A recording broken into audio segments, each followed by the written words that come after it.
మరి ఎమ్నూర్ నియోజకవర్గంలో బనవాసి దగ్గర ఉన్నటువంటి జగనన్న స్మార్ట్ సిటీని నిన్న మళ్ళీ టీడీపీ వాళ్ళు ఎన్టీఆర్ స్మార్ట్ సిటీగా మార్చుకొని వాళ్ళు ఓపెన్ చేసుకోవడం జరిగింది. దాదాపు మేము మా గవర్నమెంట్లో అప్పటి మాజీ ఎమ్మెల్యే చెన్నకేశ్వర రెడ్డి గారు అప్పుడు ప్రారంభించడం జరిగింది.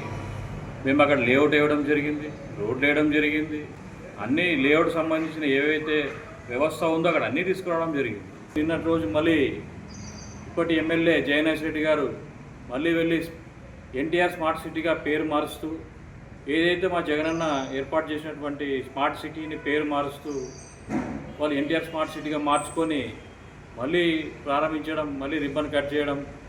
ఆల్రెడీ మేము గతంలో ఓపెన్ చేశాము, ఫ్లాట్లు అమ్మేశాము, చాలామంది కొన్నారు.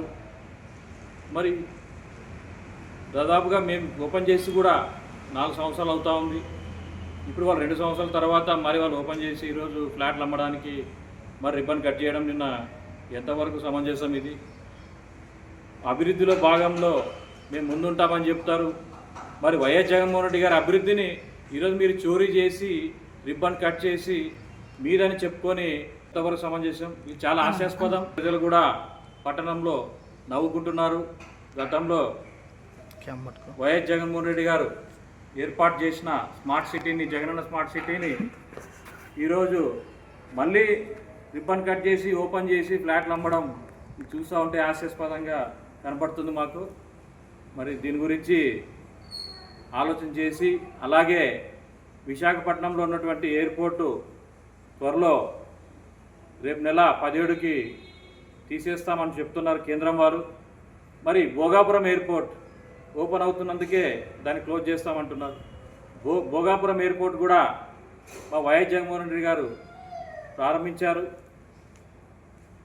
అప్పుడు జిఎంఆర్ సంస్థ వాళ్ళు దాన్ని టెండర్ తీసుకొని చాలా చక్కగా ప్లాన్ ఇచ్చి జగన్మోహన్ రెడ్డి గారు చాలా చక్కగా ఏర్పాటు చేశారు ఎయిర్పోర్ట్ను కూడా. ఈరోజు ఆ ఎయిర్పోర్ట్ను కూడా మరి కూటమి ప్రభుత్వం మాదే, మేమే అన్ని అని చెప్పి వాళ్ళు వారి ఖాతాలు వేసుకోవడానికి మొగ్గు చూపుతున్నారు. ఇట్లా చెప్పుకుంటూ పోతే కూటమి ప్రభుత్వం అన్ని కాపీలో చేస్తూ ఉంది. తల్లికి వందనం అని చెప్పి ఈరోజు మొన్న డబ్బులు వేశారు.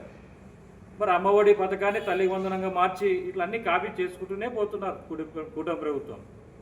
కాబట్టి జగనన్న ఒక బ్రాండ్ అంటే మేము ట్రెండ్ సెట్ చేస్తే మీరు ఫాలో అవుతూ ఉన్నారు. మా పథకాలను, మా అభివృద్ధిని ఇవన్నీ మీరు ఫాలో అవుతూ ఉన్నారు. ప్రజలు నవ్వుకుంటున్నారు. ఇలాగే చెప్పుకుంటూ పోతే మరి మా జగనన్న ట్రెండ్ సెట్ చేస్తే మరి కూటమి ప్రభుత్వం ఫాలో అవుతూ ఉంది. ఈరోజు మా జగనన్న పథకాల ద్వారా ట్రెండ్ సెట్ చేస్తూ ఉన్నారు. కూటమి ప్రభుత్వం వాళ్ళు ఫాలో అవుతూ ఉన్నారు ఆయన పథకాలని, ఆయన అభివృద్ధిని.